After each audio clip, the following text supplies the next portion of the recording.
But back to the fool on the hill, Justin Trudeau, still in vacation mode. He hid it out in his house for a month, even though he didn't have the virus, a month.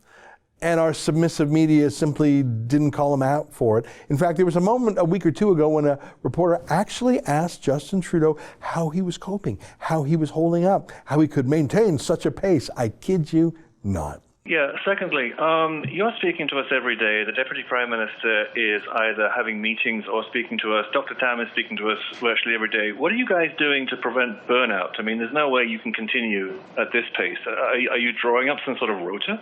Seriously, the laziest man in Ottawa works 30 minutes a day, watches Netflix, and hits the bong for the rest.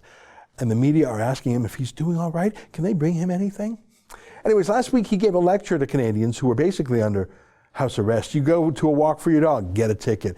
A dad out rollerblading with his kids, get a ticket. And I'm talking about $800-900 fines or more. So we're all under house arrest. And most of us aren't living in a 22-room mansion like Trudeau is, and his wife and kids living in the government's official country cottage called Harrington Lake. So Trudeau goes on TV and tells us, don't go outside, don't go to the park, don't travel, don't visit other households, just stay put. Go home and stay home. This is what we all need to be doing. And we're going to make sure this happens, whether by educating people more on the risks or by enforcing the rules, if that's needed.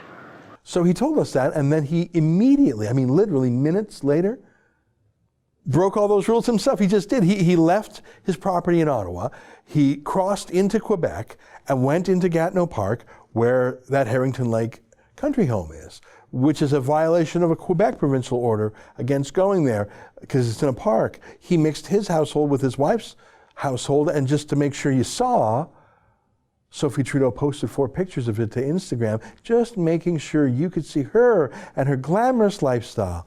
1, 2, 3 government homes they have, traveling whenever she pleases. I mean, remember, she flew to London, England. She got the virus there. She gave it to Idris Elba, the British sex symbol. She flew back to Canada. Her husband just broke rules to go see her again, and she wants to let you know you can't hold her down. Even Trudeau himself had the sense not to tweet those photos, but Sophie Trudeau, in every way more vain and selfish than her husband, if you can even believe that. How's that even possible? She just had to make you know that the rules apply to the little people, not her, dear. Now, I happen to think the rules are being overdone. I sympathize with people who are chafing under house arrest. I am too. But we're not the people making the rules. Trudeau is a rule maker, and yet he and his family boast about being rule breakers. That's happening a lot, actually. The public health officer in Scotland did the same. She told people to stay at home, don't go to parties, don't travel, but then she went out to party. But unlike Trudeau and his ilk, at least she apologized and resigned. I've already issued a statement this morning apologising unreservedly for travelling away from my home while restrictions were in place. As well as this weekend, it's important to be clear that I also was there last weekend with my husband. I did not follow the advice I'm giving to others. I'm truly sorry for that. I've seen a lot of the comments from members of the public on Twitter today, people calling me a hypocrite, people telling me about the hardships they've endured while following my guidance.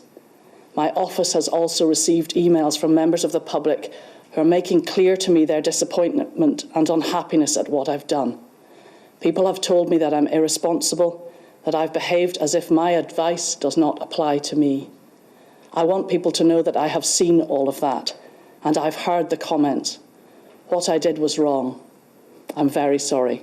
It will not happen again. Same thing with a senior politician in New Zealand, but not Trudeau. In fact, when a handful of journalists criticized Trudeau for partying in Quebec and then going back to Ottawa, well, the media jumped to his defense. Here's a comment that our friend Candice Malcolm made about Trudeau's hypocrisy.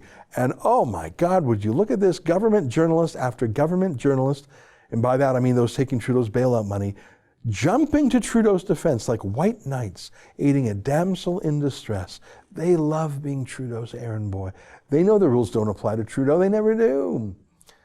And they're fine with that as long as they can be in his royal court, even as jesters.